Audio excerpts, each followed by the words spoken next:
전에 언젠가 제가 이 독수리 우화를 여러분께 말씀드린 적이 있는데요.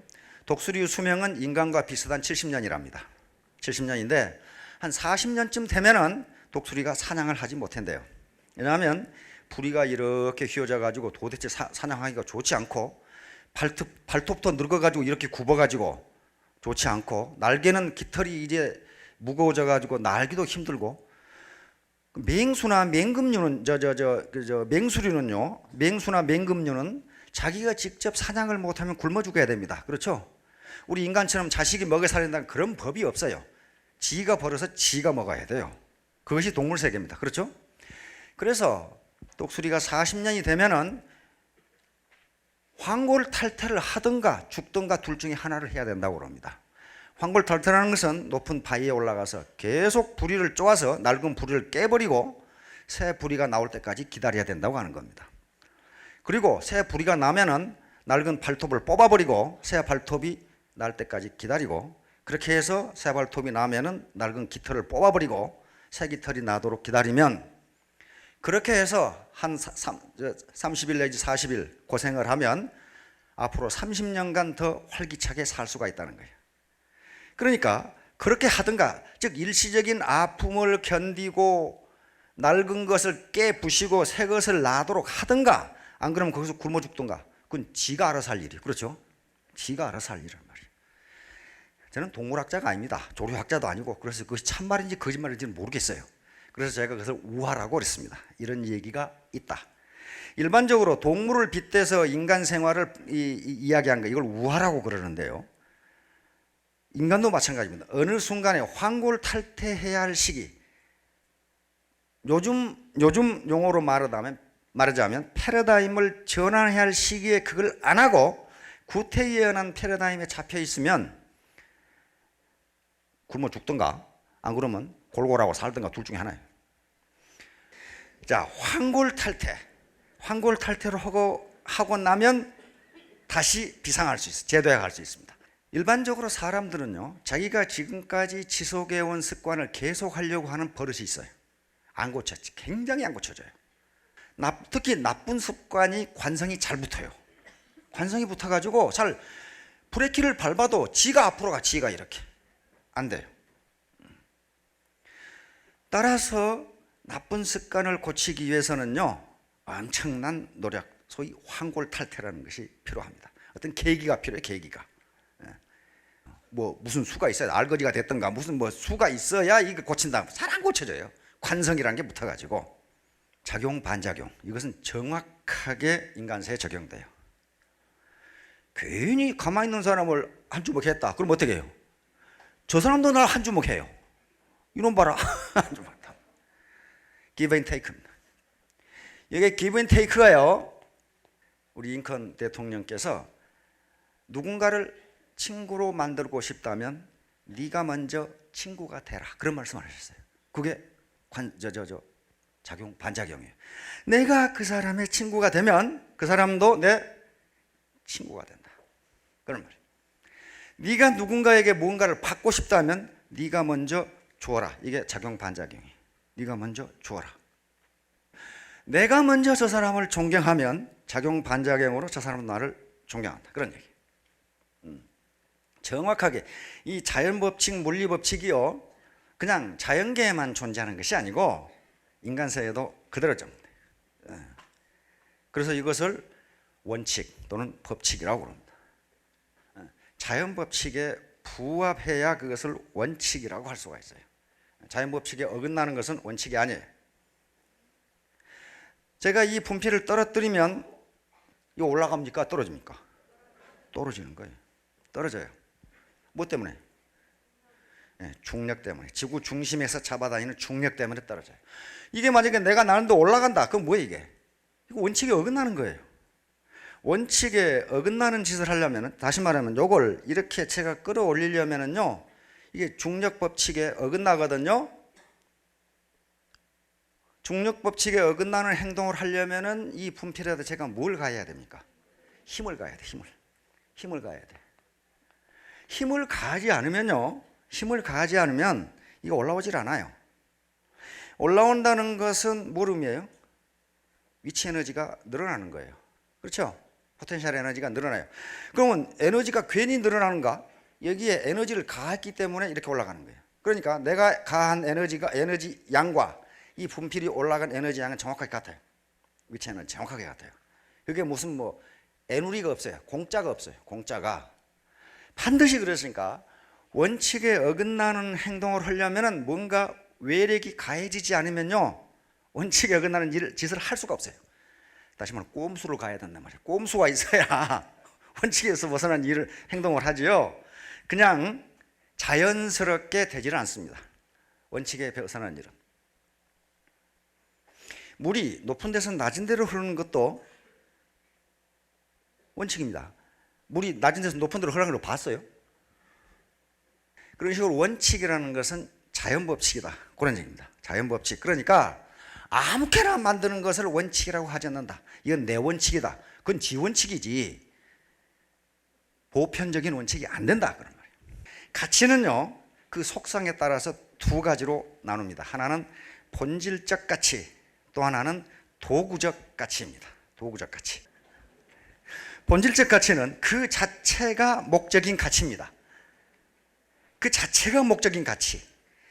전형적인 게 진선미, 사랑, 봉사, 믿음, 겸손, 섬김, 베품, 공생발전, 원칙, 이런 것들이 그 자체가 목적인 가치. 다른 것 때문에 추구하는 것이 아니고 그 자체가. 자식을 사랑한다. 자식한테 무슨 노후 보장받으려고 사랑합니까? 안 그렇죠? 부모님을 사랑한다. 부모님께 효도한다. 효도 본질적 가치입니다. 그러면 부모님한테 뭐 재산 물려받으려고 효도합니까? 그런 거 아니에요. 그 자체가 가치가 있어요. 그게 본질적 가치예요. 본질적 가치. 정의라든가 평화라든가 그 자체가 목적인 가치. 도구적 가치는요, 자기에게 이익이 되기 때문에 지키는 가치예요. 이익이 안 되면 안 지켜. 도구적 가치. 이익이 되기 때문에 지키는 가치. 일반적으로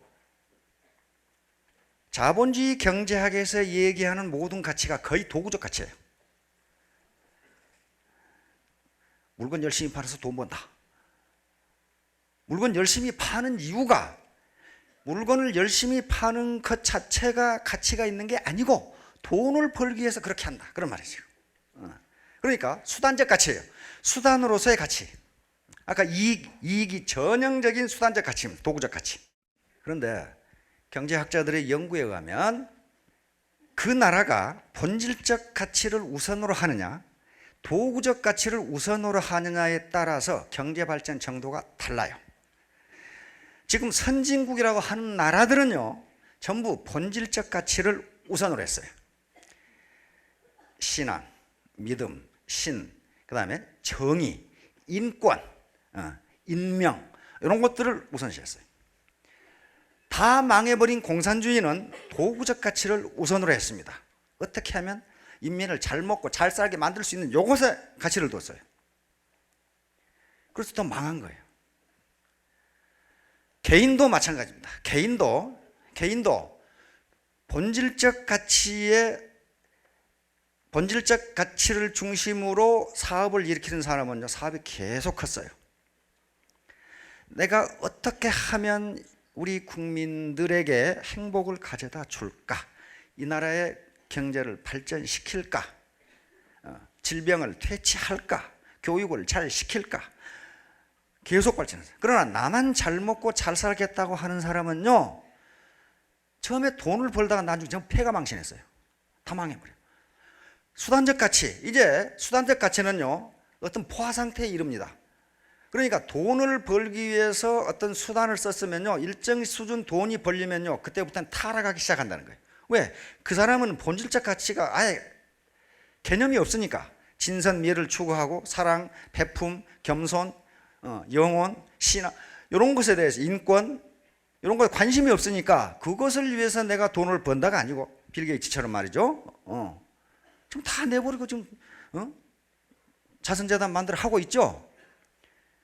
계속 커져요, 그럼 돈이. 그런데 나만 잘 먹고 잘 살겠다. 다시 말해, 내가 잘 먹고 잘 살면 그만이지 하고 한 사람은 잘 먹고 잘 살다가 폐가 망신한다. 따라서 우리가 원칙, 다시 말하면 본질적 가치를 추구한다는 것은 본질적 가치를 추구하면서 배고픈 소크라테스가 되자 그 말이 아니고 배부른 소크라테스가 되자 그런 말이에요. 배부른. 그런데 본질적 가치를 추구하지 않고 도구적 가치만 추구하면요 배부른 돼지가 돼요. 배부른 돼지로 살아가지고 뭐 할 거냐 그 말이에요 지금. 배부른 돼지로. 그래서 우리가 이런 원칙을 지키자고 하는 것은 경제적으로 잘 살고 배우고 사랑하고 공헌하는 삶을 살자. 다시 말하면 균형 잡힌 삶을 살자. 요게 소크라테스야. 알겠죠? 소크라테스. 자, 질서이자 아름다움. 아까 제가 자연 질서. 이게 물건이 물체가 떨어지고 깨지고 아프고 나가고 이게 자연 법칙입니다. 자연 법칙인데 이 삼라만상이 창조된 자연 법칙대로 움직입니다. 지구도 자기 궤도를 정확하게 돌아요. 근데 어느 날 갑자기 지구가 나는 그렇게 안 돼. 그러고 엉뚱한 데로 가면 어떻게 됩니까? 아마 대재앙이 초래될 거예요. 반드시 그 원칙, 법칙에 따라서 지 궤도를 움직여야 돼요. 그렇게 안 움직이면요 대재앙이 초래돼요. 그래야만 우주가 아름답게 돌아가요. 인간세도 마찬가지입니다. 인간세도 사회의 규칙이라는 법이 있어요. 그렇죠? 매너, 에티켓 등이 있습니다. 이게 원칙이에요. 그 사회가 공동으로 약속한 원칙이란 말이에요. 이걸 안 지키고 나는 내 멋에 살아. 그러면 어떻게 되나? 그 아름답지 못해요. 그건 아름답지 못합니다. 아름다움은 조화를 이룰 때 아름다운 것이지 지멋대로 행동할 때 아름다운 게 아니에요.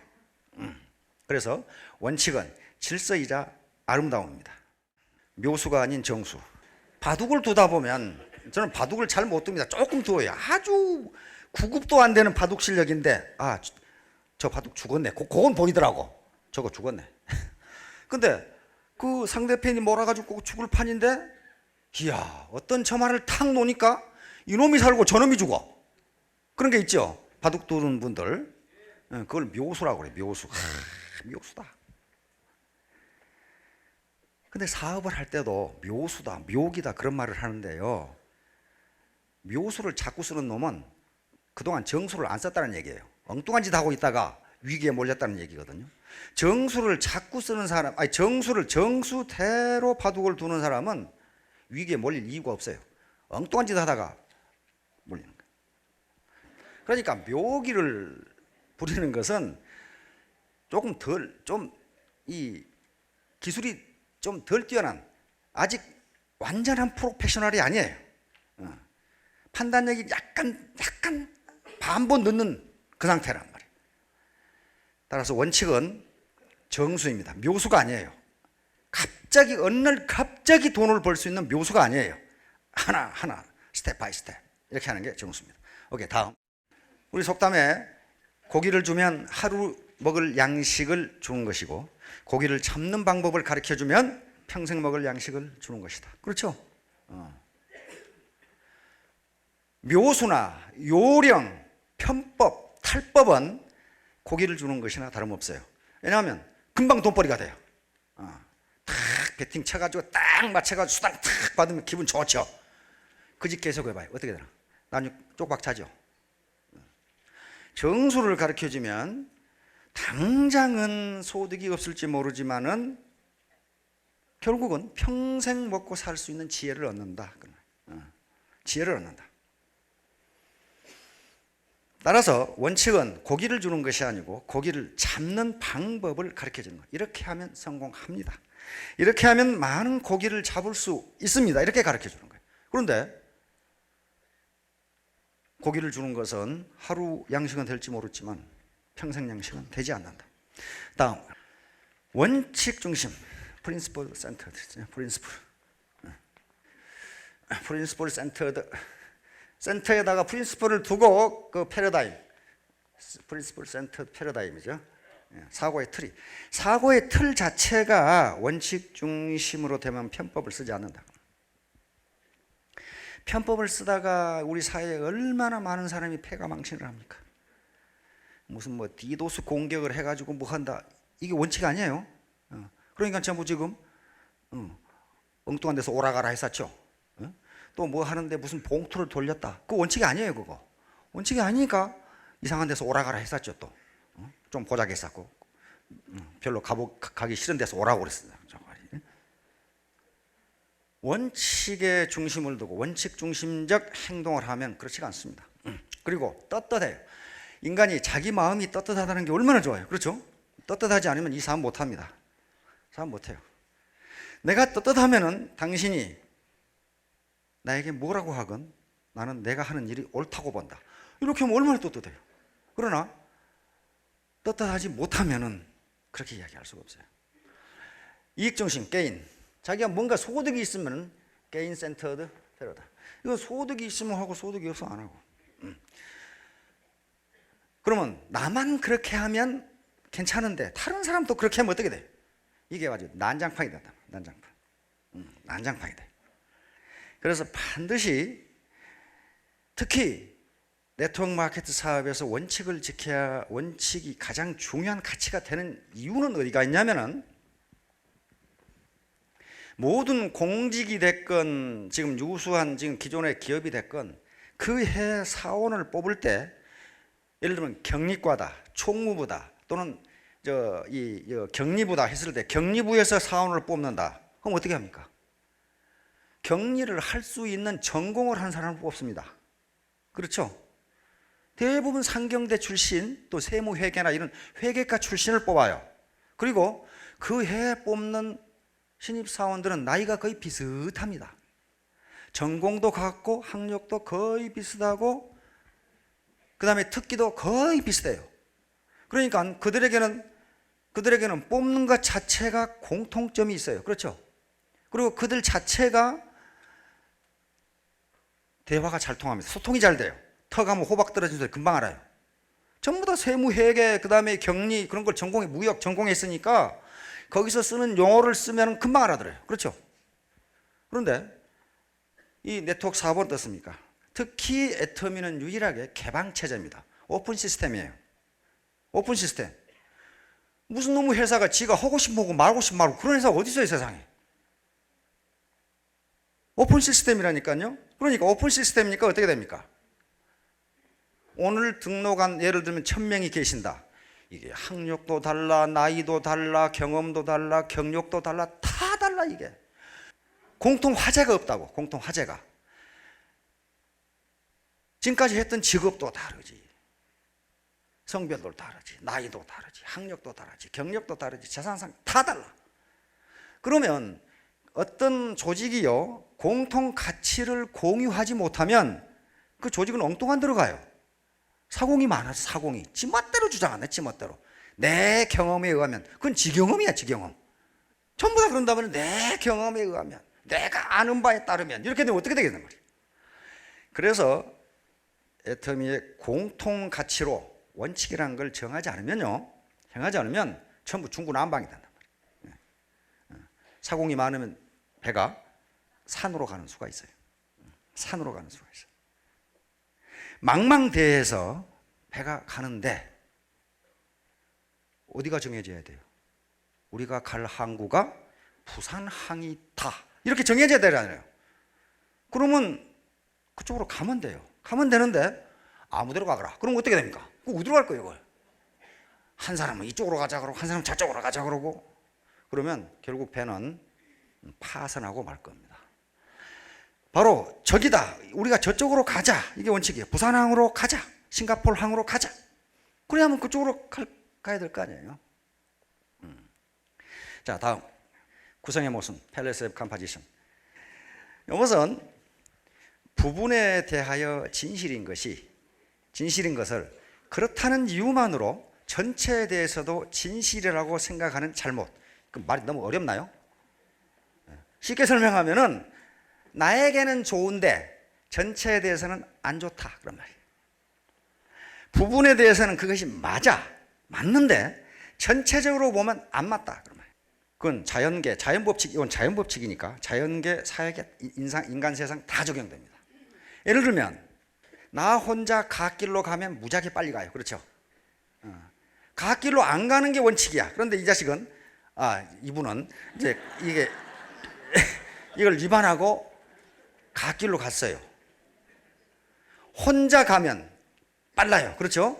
이게 부분에 대하여 진실입니다.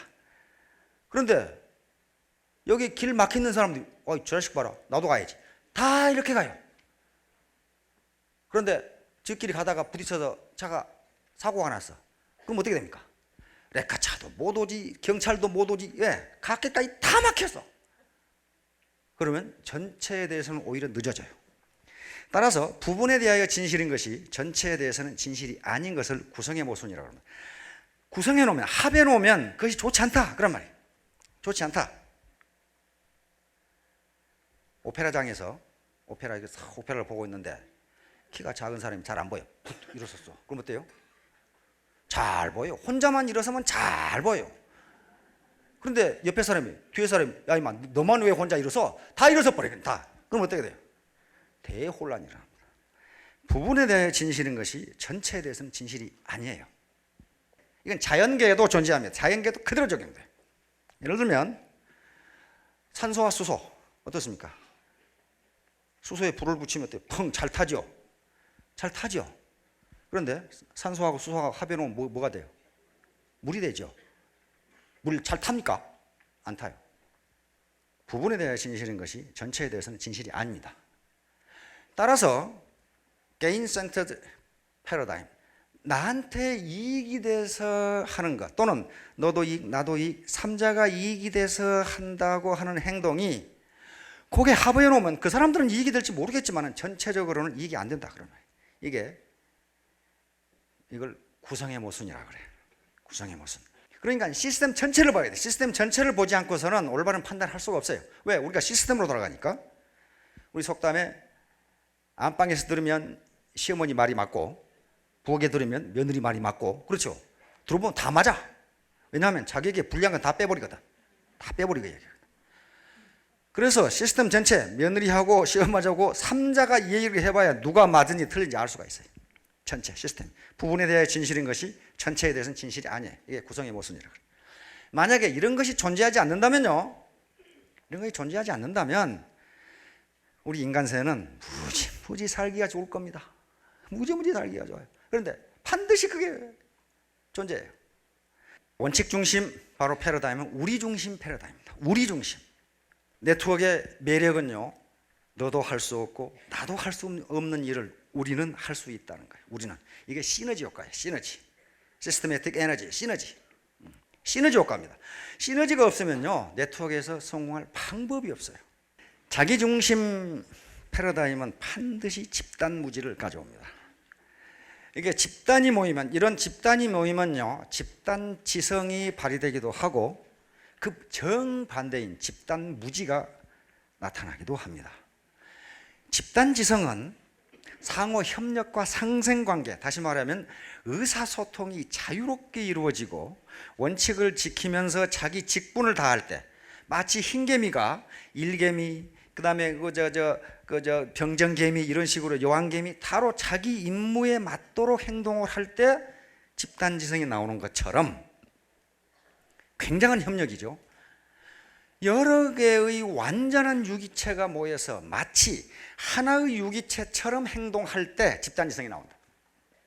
우리말로는 옛날부터 어르신들이 중지를 모은다는 게 바로 집단지성이에요. 중지를 모은다. 한 개인의 의견보다 중지를 모은다. 이게 집단지성이에요.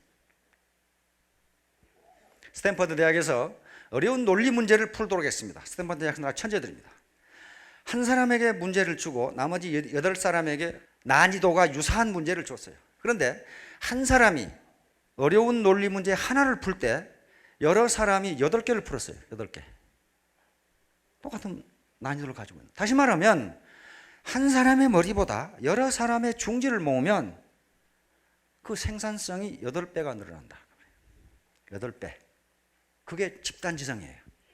이게 각 개인은요, 전부 특성이 다르고 능력이 다르고 경험과 지식이 다 달라요. 요게 합해지는 게 시너지예요. 요게 합해지는 게 시너지예요. 요 안합하고 내가 제일 똑똑하다고 하면은요, 시너지가 나타나지 않고 전부 쪽박 차요. 다 실패. 특히 애터미 조직은 남녀가 이렇게 섞여 있다는 게 굉장한 장점이에요. 남자가 못 보는 걸 여자는 봐요. 이걸 합으란 말이에요. 이게 합하면 엄청난 시너지예요. 남녀가 합의 한 사업, 한 조직 내에 있다는 게, 스폰서 파트너로 있다는 게 얼마나 다행이야. 그것만 잘 이용하면 시너지가 나올 수가 있어요. 근데 지 잘났다고 저 혼자 똑똑하면은 그건 망하기 십상이에요. 그게 시너지란 말이에요. 그게 서로. 이런 조직이 어디 있어요? 그래서 대기업에서 이룰 수 없는 소득을 이룰 수도 있다는 게 그런 가능성입니다. 이 시너지 때문에 그래요. 애터미가 살 길은 오직 원칙 중심. 그래서 그러는 거예요. 이게 각양각색 그 경험과 삶의 여정, 학력, 경력, 연령, 성별 이렇게 모여 있기 때문에 어떤 하나의 이정표가 없으면, 우리가 부산항으로 간다 하는 이정표가 없으면 이 표가 어디로 갈 거냐? 어디로 갈 거냐? 어디로 갈 거냐? 그래서 우리가 살 길은 원칙 중심밖에는 없습니다. 편법을 동원하기는 되질 않아요. 자, 다음 엔트로피. 이것도 이게 이 전문 용어가 나오는데 저것이 소위 연력학 제2법칙입니다. 쉽게 말하면요, 당연한 것 같은데 안 당연해요. 온도는 높은 곳에서 낮은 곳으로 흐른다. 다시 말하면 컵에다가 얼음을 담아서 방에 놔두면 얼음이 어떻게 된다? 녹는다. 녹는다. 왜 녹아요? 그 얼음이 왜 녹습니까? 예? 온도가 올라가니까 녹긴 녹아요. 녹는데 열이 높은 데서 낮은 데로 흐르니까 그래요. 컵의 얼음보다 방 안 온도가 더 높잖아요. 열이 많아요. 열은 반드시 높은 데서 낮은 데로 흐릅니다. 그 가역작용이 일어나질 않아요. 만약에 열이 높은 데서 낮은 데로 흘렀다가 낮은 데서 높은 데로 흘렀다가 그러면 컵에다가 얼음을 놔두면은 얼음이 녹았다가 다시 얼었다가 그래야 돼요. 그렇잖아요. 그런 걸 봤어요? 안 그래요? 일단 녹으면 그 상태로 있어요. 그리고 그 컵의 온도와 공기 온도가 똑같아져 버려요. 열평형이라고 하는 겁니다. 열평형. 그 평형 상태가 딱 돼요. 이것이 연력학 제2법칙이에요. 엔트로피 증가, 우리 삶의 예를 들면은 학기 초가 되면은 우리 꼬맹이들을 보면요, 연필도 깎아서 필통에 집어넣고 청소하고 막 책 꽂고 막 닦아요. 질서가 딱 잡혀요. 그렇죠? 그런데 며칠 지나면 어떻게 됩니까? 책상이 엉망진창이야 그냥. 다시 말하면 시간이 지날수록 점점 혼란해진다는 거예요. 방 청소해 보시면 알죠. 방을 깨끗이 청소해 놓고 휴 하고 며칠 지나면 어떻게 됩니까? 완전히 난장판이죠. 또 이게 엔트로피 증가의 법칙이에요. 무질서도가 점점 증가한다. 다시 말하면 우주의 모든 에너지, 모든 현상은 무질서도가 증가하는 방향으로만 움직인다. 그런 말이에요. 컵에다가 잉크를 한 방울 떨어뜨리세요. 그럼 어떻게 됩니까? 퍼지죠. 잉크 한 방울 떨어뜨렸는데 그냥 가만 안 있어요. 가만 안 있고 점점 퍼져서, 다시 말하면 무질서도가 점점 심해져요. 질서 있게 한 방울 딱 있는 게 아니에요. 싹 퍼져. 언제까지? 아주 균질하게 섞여질 때까지 계속돼요. 그게 균질하게 섞여질 때까지. 마찬가지. 이쪽 방이 있고 이쪽 방에 히터를 틀고 따뜻해. 이쪽 방에 히터를 안 추워. 문을 확 열었어. 그럼 어떻게 됩니까? 양쪽 방의 온도가 똑같아질 때까지 더운 데서 추운 데로 에너지가 흘러요. 절대로 낮은 데서 높은 데로 흐르지를 않아요. 그렇게 되면은 이게 자연법칙이 깨지는 거예요. 마찬가지로 누군가가 원칙을 위배하는 사람이 있으면요, 한 방울이 잉크가 딱 떨어지면 그 사람은 거의 가만히 있는 게 아니고 이게 퍼져. 이렇게 퍼져서 전체가 다 그렇게 될 때까지 퍼져. 이게 엔트로피 증가의 법칙이에요. 법칙이니까 저걸 벗어나는 법이 없다 그러면, 저게 벗어나면은 우리가 살지를 못해요.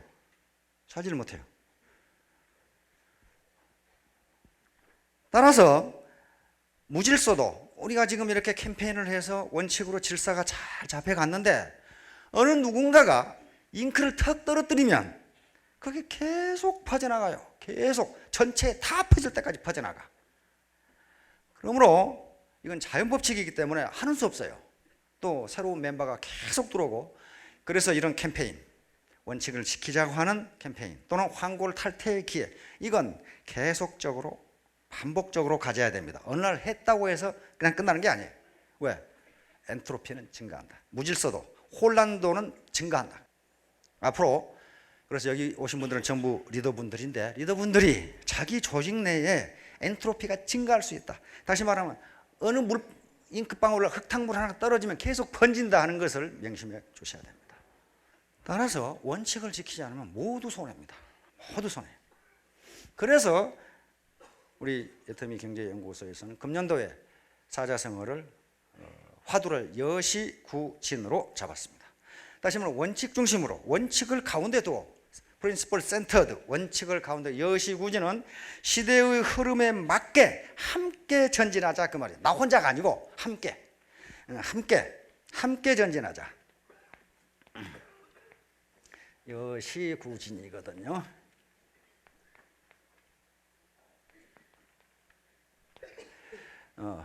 더불어 갈려 더불어야 떼시, 시대의 흐름에 맞게.